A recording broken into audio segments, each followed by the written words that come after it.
The cool thing about RevMax is we're breaking ground on integrating with so many other softwares at this time. So it's increasing our opportunity to help clients across the United States, whether you're a property manager of 1, 10, 100, whatever that increment is. And it's a dynamic pricing tool that is able to provide you assistance in leveraging your floor rates, your length of stay, your comp set pricing.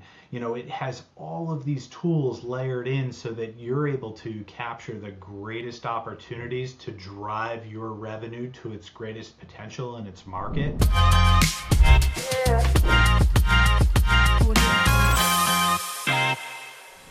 What's up, everybody? Welcome back to another episode of the STR Investing Podcast. I am your co-host, Mark Lumpkin, and today I've got one of the coolest dudes in the industry. He's been around for a pretty long time in a short industry. He's got a great journey and a story. I'm excited to dive into it with him. I actually met him for the first time sitting at a bar at the VRMA. He was right next to me. He said, "What's up, Mark?" I said, "What's up, man?" So, Michael St. Pierre, say hi to everybody, man. Hello all. Aloha, as I always say. The world of I started in my 20s in this industry. 28 years later, I'm still rocking and rolling.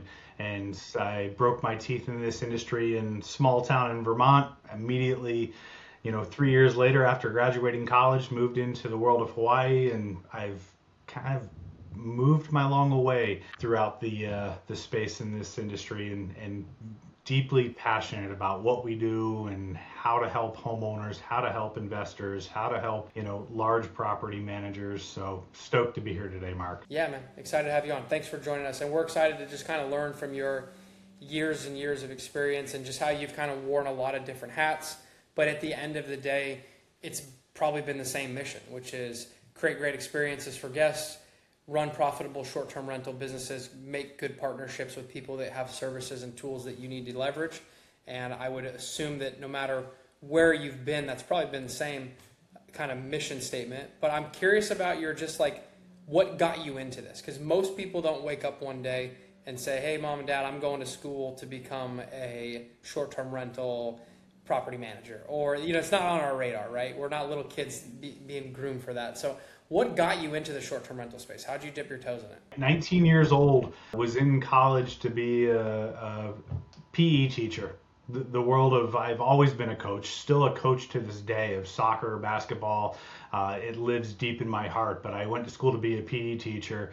And very early on, I was opened up to this world of hospitality, vacation rental management. And I was like, oh boy, that really speaks to my soul as well in regards to providing people, great experiences, something that lives on in their lives forever. And it was strange because I immediately measured the differences of like, all right, I graduate with a degree, 8 years later I can make this, or today I'm already making this, in what was my, part-time soon to be full-time job.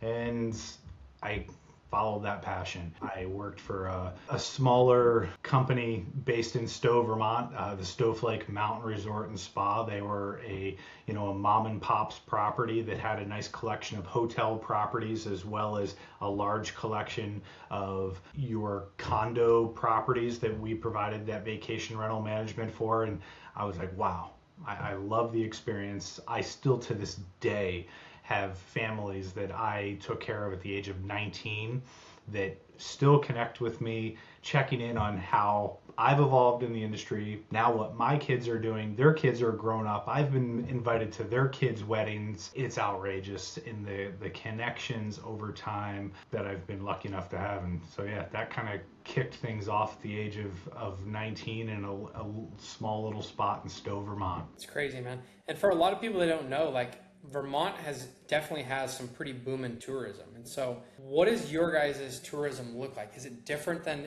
different parts of the country? Are short-term rentals really hot there? Are they a lot of just mom and pop operators?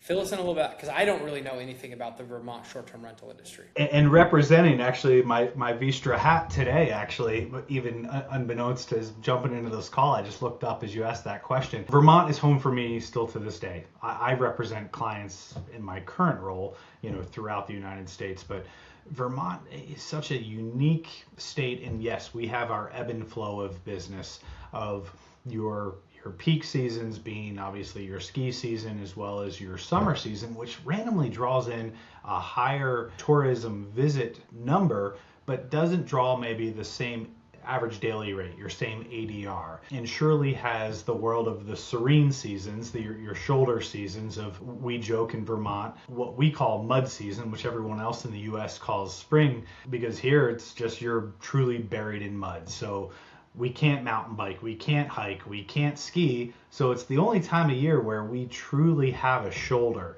So it's really essential that operators in that time of the year draw in clientele that are looking to do the different scene, looking to do the beer tours, looking to visit the different wineries in the area, the different retail locations. And I think that that's surely been something in all of the markets that I've worked at over my career. I've spent time in Vermont, I've spent time in Colorado, California, Wisconsin, Hawaii, Alaska. Each market has to focus on those serene seasons and what is unique, what can draw clientele into visiting. And that was something that I so enjoyed over my time in Vermont, of bringing in that clientele. And the fun thing of your business of then, hey, how can you make your property unique so that people want to stay there, not only during peak season but during the serene season, that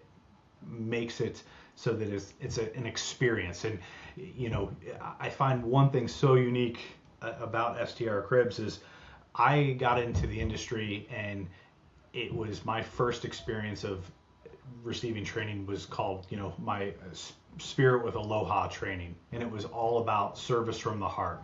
And I think that has much to do with kind of the uniqueness of your product is it's providing a unique, identifiable experience that lives on in the history of that family, of like, what did they do, what did they experience, what was different. And I think that whether you're providing that from a service standpoint, the site standpoint, whether you're a SaaS product and it's about, again, your consistency of providing support, it really doesn't matter in regards to what product you are servicing in the industry. It's a matter of just being consistent and doing it with passion. I love that, man. There's a lot to unpack there. We're going to dive into more about your experience with like sales and just people skills and connections and things like that, because you're a master at that. But I want to circle back to a few things. One, you had mentioned like a philosophy that you learned because you went to Hawaii. That's where you got your first job in hospitality, right? Will you talk us through that? Because you said that was kind of like that philosophy, service from the heart, that you took through and you've used that all throughout your career. Was that at a hotel? Was this at a resort? Just talk me through like what that was like, and then how that company embraced that, and how everybody that worked in that hospitality business really like created a great experience for their guests because of that. Yeah, man. After being a young buck in the industry for just a couple years, I was lucky enough that I worked for that property in Stowe, Vermont for 3, almost 4 years. And I was like, I want to spread my wings. I want to work in a tropical environment. And I was in the process, I interviewed for a Willow Stream Spa in Bermuda, as well as I was interviewing for a property in Hawaii, on Maui, the Grand Wailea Resort and Spa. And so, more focused towards the hotel hospitality, but I was given the opportunity to go out to the Grand Wailea to be one of their spa sales managers. And they flew me out there. I arrived. I remember my cab driver driving me into like Wailea, and he's like, "Do you smell it?"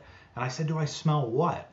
And he goes, "Do you smell the money?" And I was like, it was mind blowing, because Wailea is one of those communities that it resonates the big dogs of the industry, of the Four Seasons, the Ritz-Carlton, the Grand Wailea, the Fairmont Kailani properties that just, you open every People magazine over the period of time, and that's where, every celebrity was staying. And I joked that, it really opened my eyes to the overall industry, the support. And while I had the opportunity to work there as a sales manager, there was a property just adjacent, which then it kind of opened up the next level of 10 to 15 years of my time in the industry. There was the Wailea Beach Villas that was opened. I obtained my certification as a real estate appraiser as a young guy, did a bunch of appraisals in that building. one thing led to another of my time in the hospitality industry to my affiliations with that building, and I ended up deeply affiliated with the Destination by Hyatt Two Roads Destination Hotels product for almost 15 years, whether it was in Vail, Stowe, Maui, Hawaii. So it just goes to show one opportunity leads to the next of the connections that you make along the way, and just the deeply devoted people that you meet in the process. Yeah, I love that. I want to dive into your time at Destinations by Hyatt, because Hyatt is obviously, like you mentioned, some other names, Four Seasons, things like that, that are just household brands. They're household names. Everybody recognizes them as great hospitality brands, and you know what you're going to get when you go there. And I think that is one of the biggest problems that the short-term rental industry has, is most properties are owned by individual investors, and there is not necessarily standards, safety, cleaning, amenities. You just don't have that in the short-term rental space. So you might stay at one property that is a great experience. You have a great ghost, you have a great property, you have everything's perfect. And then your next short-term rental stay is god-awful. And it's like that discrepancy. The hotel and resort industry, they don't have that.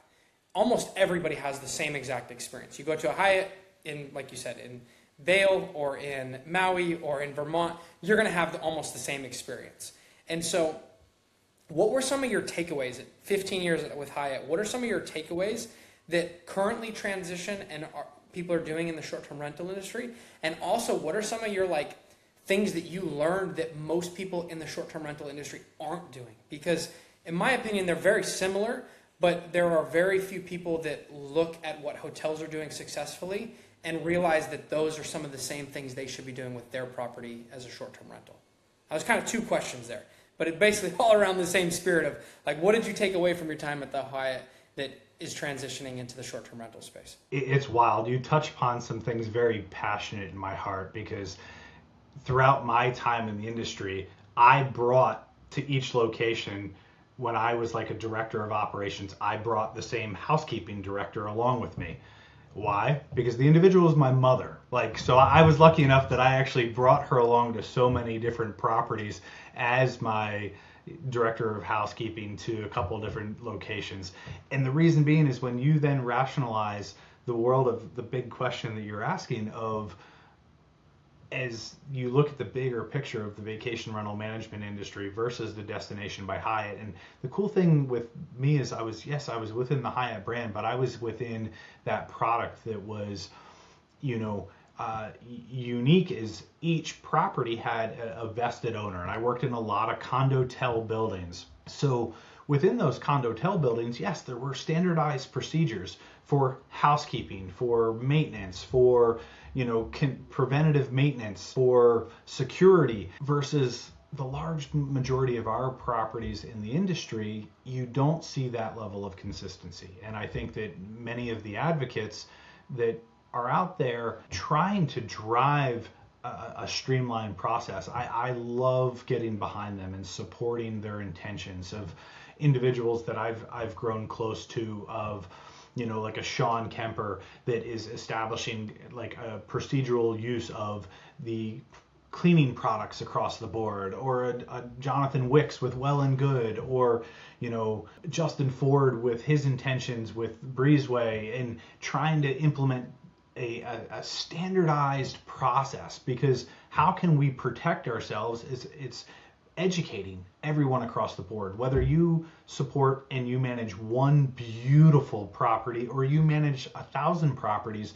It would be valuable for you to know, hey, these are the industry standards. This is what you need to do to ensure that your property, has the proper cleaning products, the proper, policies and procedures in place. And the industry, as a vacation rental management whole, is in a bit of a lag, but I love to see, that's it, is there are so many people driving that force, trying to help support and set standards so that they can truly level up with the world of what a Destination by Hyatt brand has done, and at the same time, providing, those unique offerings of, not everyone wants to stay at your traditional condotel property. They want the uniqueness of a unique home. Obviously, something that's your product again, resonates and brings forward. Does that answer the question? Yeah, dude, it does. And what my takeaways are from that is that you basically, the Hyatt's got a playbook, right? And they do it on every property, whether that property has 10 units on the beach or 1,000 units in the mountain. It's the same playbook. It's the same standard. It's the same sheets. It's the same cleaning process. We fold the towels like this. We put 2 lotions here and 1 soap there. And so when they build out that playbook, it's really easy to just run the play over and over and over again. And that's how you get consistency and nobody gets a bad experience. I guess the problem is the short-term rental industry doesn't necessarily have a playbook you can go buy. But what you did do is you name dropped a couple people who help you, who are kind of setting the standard for playbooks in their niche, right? You talked about Sean, who's got the cleaning dialed in. And so really what I've gleaned is that you almost have to look at a few different people and a few different systems and kind of maybe build your own playbook. You're kind of piecing it together, but the pieces are out there. But there's not necessarily, unless you're going to I don't know, I could be wrong, but unless you're going to find somebody who's already established, a huge revenue manager, property manager, somebody. But would that be your takeaway as well? Just that there's really not a set in stone playbook that you could just take off the shelf, but there's a lot of chapters out there that you can grab and kind of build your own, if that makes sense. To date, no. I don't feel that there's one playbook that you can just pull out that I feel it's the same world of being a parent.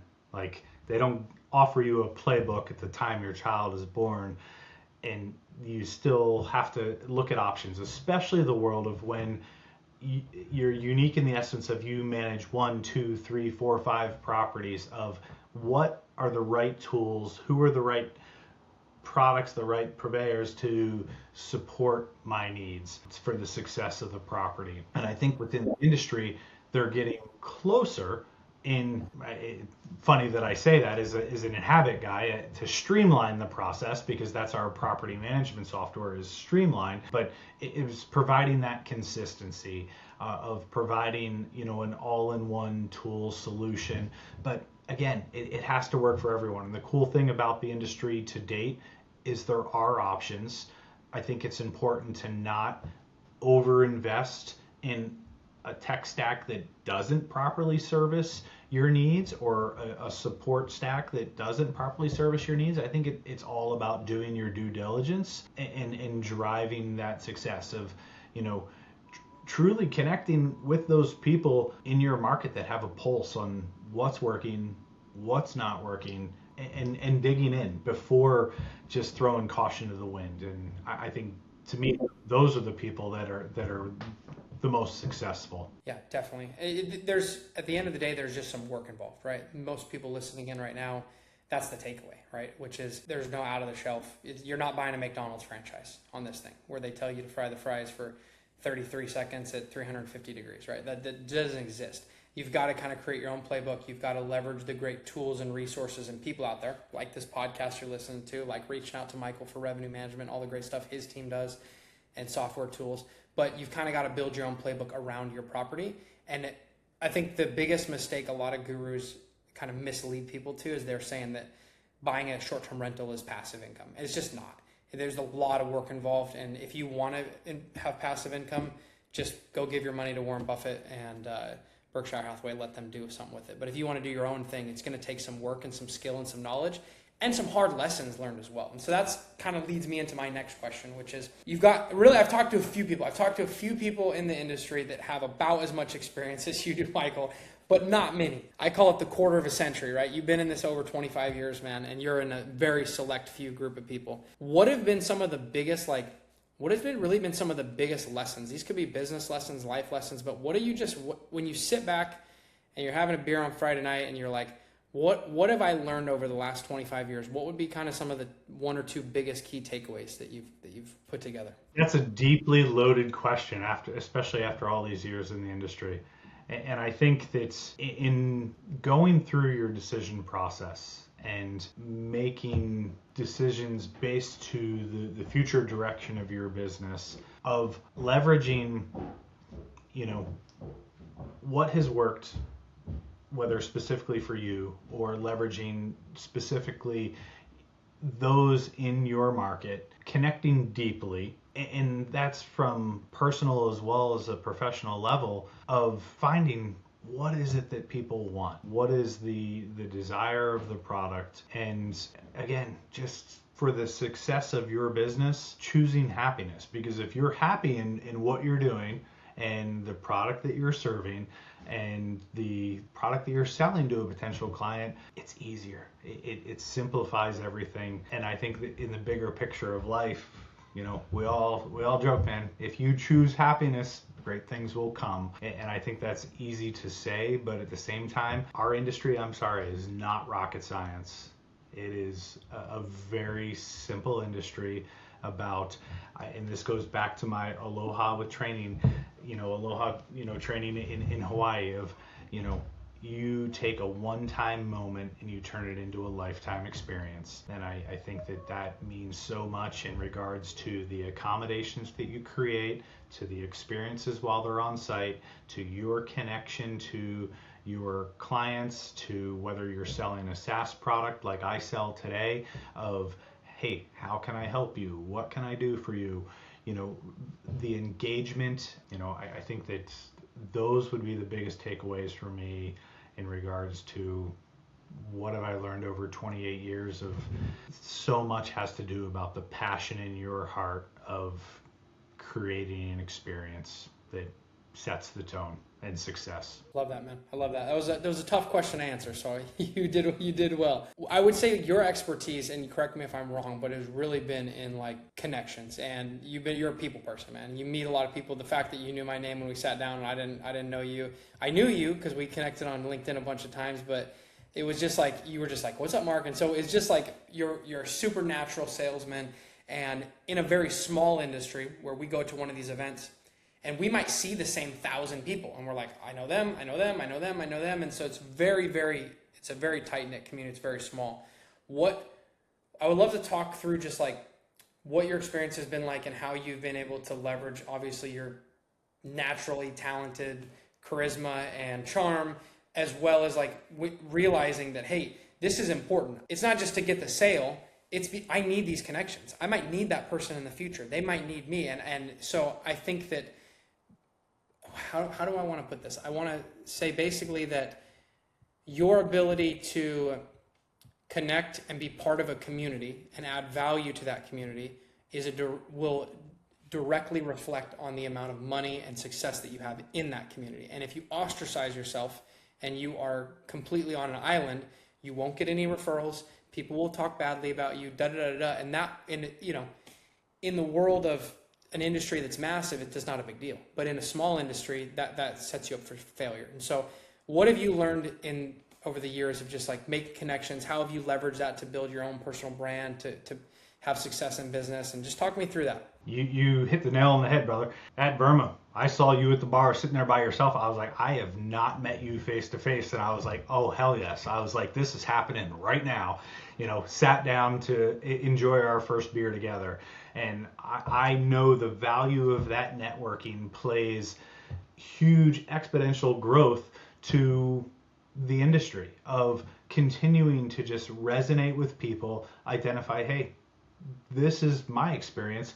Doesn't mean it's right or wrong. It just means this is what I've experienced. This is what I can share. This is what I can bring to the table. And it's all about collaboration. And I think that's, as this industry continues to explode, that's the healthiest, most beautiful thing about all of it. Of, you and I could list off the thousands of people that we've connected with that have set a fingerprint on our direction as to why we're and what we're doing today, where we want to go. And I think that's one of the coolest things of, so many of the mentors that we've had along the way of people that have just resonated in our heart. So that's it, as we go to these events and you understand the ongoing growth to that network is what it's less about what leads to the next sale. It's more about what leads to your health, your mental state of time in this industry, of just your life. Because I think that was where you and I connected of forget about like the bottom dollar of like a sale happening between you and I connecting. It was all about that collaboration. And awesome, dude. Like, I know there are so many times where people that I've met that I get on sales calls on a daily basis that they're explaining their pain points. They're explaining what's working, what's not working in their property management company. And because of that networking, I'm like, this is the guy you need to talk to. This is the woman you need to talk to. This is the company you need to talk to. That happens daily because I don't bury myself in a shell. I want to meet everyone. Like it's why I had to meet you. I had to get in front of you. I was like, this guy has been one that like, as we've joked before, you remind me of a guy I've worked with so closely for years. So I was like, this dude resonates in my heart, like already. But I think that's it. It's just those connections will pay huge dividends to helping people be successful. I love that. So how do you approach that? Like, is it just who you are in your nature? Because there's a lot of people that are introverts and they're like, oh, I can't go meet strangers and I can't build this Rolodex. Is that just natural for you? Or do you have to do a little bit of, pulling your pants up and be like, all right, I got to do this because I might not see an immediate value, but in the long term, this is the type of person and partner that I want to be. No, I suspect similar to you, I'm an extrovert, and my wife, I'll go into the grocery store and she's like, you have 10 minutes. Do not talk to strangers. Do not talk to people that you think you know. She's like, get the groceries and get out. But yeah, I get for individuals that are introverts in the industry. And I've always tried to do my part in helping them in understanding the value to making those connections. And I've seen those introverts that then spend that time and have connected with me directly. And I'm like, wow, obviously guys like you and I that just love being out there and having fun. And it's a little different for us. And I love finding an introvert and being like, hey, come on, let's do this. Because I want them to see like they make those connections and the value that it brings. Even at the last VR Nation that I was out at in Denver, I always try to connect with those individuals that I can see are maybe slightly introverts and like getting them out there and doing fun things because you get to see, even though so many of us are in that world of sales, when we go to those conferences, obviously our atypical personalities are different. I would say traditionally, I'm not someone that likes a mic in my hand. I like a conversation like this that has some back and forth. I don't like to be the sole speaker in a presentation, but I love a back and forth.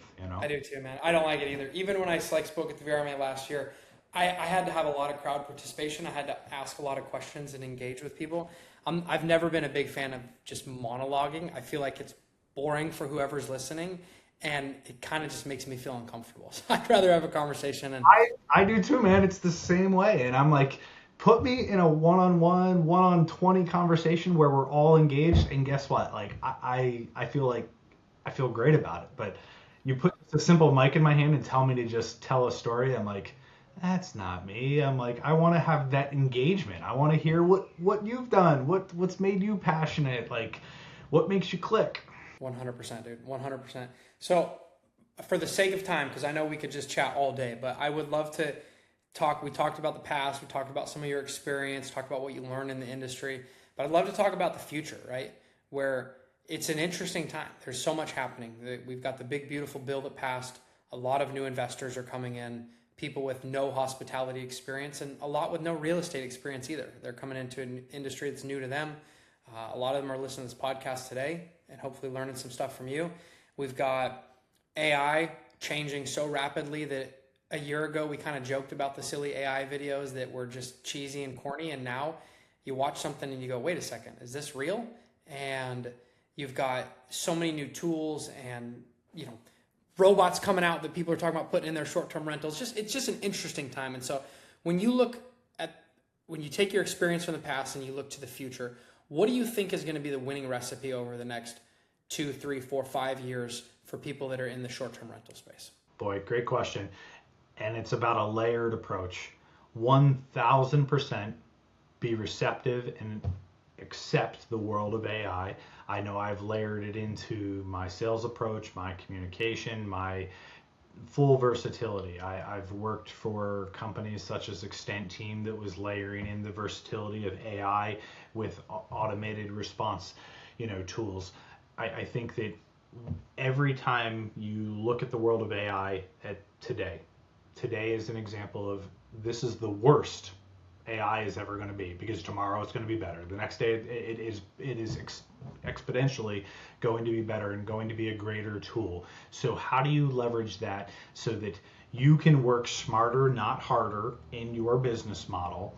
How can you leverage the versatility of that product and not like try to be that individual just resisting it, because it will make things easier for you. Looking at the world of again, as you are investors in this industry, who are the individuals that you can look to that have a wealth of industry expertise that can advise you, because you're coming in as an investor with not a direct vacation rental management hospitality experience of what are the right products to align yourself with. And I think that's it. It's podcasts like this of saying, hey, awesome, these are a couple guys just, no better way of putting it, shooting the SHIT of what they've done, what's worked, what hasn't worked. And boy, I always say to people, I'm a Bruce Springsteen lover, and his song Jack of All Trades, like I'm that guy. Like I might not have every answer for you, but I guarantee you I have the right outlet for you to resolve your problem. And I think that's the thing I'm most proud of in the industry, is because of these connections you and I have chatted about, Mark, I feel confident that I can help people find resolutions. And to me, it's not always about the dollars and cents of what lands in, so to say, a commission of my paycheck, but it's making sure that, hey, I've helped that person, and awesome, they're off onto a better way of what they need. Last thing we'll leave you with, what are you up to these days? Talk us through just quick what you're doing. I'd love to hear what you're doing right at this very moment. Yeah, on my world of day to day, I work within the Inhabit brand. I represent a company, RevMax, which is one of the greatest tools in the revenue management software field. You think of other products similar, you think of Price Labs, you think of Wheelhouse, you think of Beyond. RevMax is a product that historically lived in the Streamline only ecosystem, the property management software of Streamline. The cool thing about RevMax is we're breaking ground on integrating with so many other softwares at this time, so it's increasing our opportunity to help clients across the United States, whether you're a property manager of 1, 10, 100, whatever that increment is. And it's a dynamic pricing tool that is able to provide you assistance in leveraging your floor rates, your length of stay, your comp set pricing. It has all of these tools layered in so that you're able to capture the greatest opportunities to drive your revenue to its greatest potential in its market. It has a really unique outlier that lives in the back of LSI, which is a product similar to like a key data that can assist you when you're looking at like owner growth initiatives and you need to put out rental projections, or you're looking at market analysis. And it's another product that lives in the back end of our tool. So that's what my day to day of representing that product and helping to, I wouldn't say sell, I'm here to educate people on the different tools, because again, I don't want to sell you something that isn't for you. I want to, again, my goal is to sell people a product that is going to service their needs. So that, and then my wife and I, for years, coming up in 10 years, have been in this industry together. We have our own side business that still to this day, we do owner acquisition for a couple companies throughout the United States, of helping them with their owner growth initiatives, because I've spent over a decade in that market of helping companies grow their inventory with really just focused, dedicated understanding market to what's going on, rental projections, and just so it's kind of fun things that are going on today, and as to what tomorrow brings, bring it on.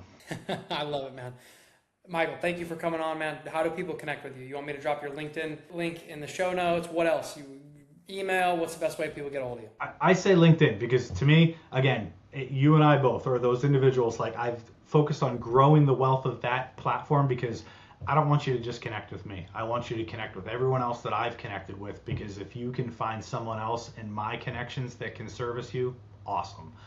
So if I can just be that conduit of, hey, Michael, I'm connected with you, but I see you're connected with XYZ.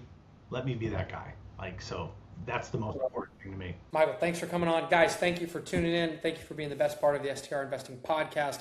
Make sure that you like, subscribe, share, and join us next Monday for a Monday market data report. We're going to keep those rolling. Lots of positive feedback on that. And Michael, appreciate you coming on again. Later, brother. Thank you. All the best, my man.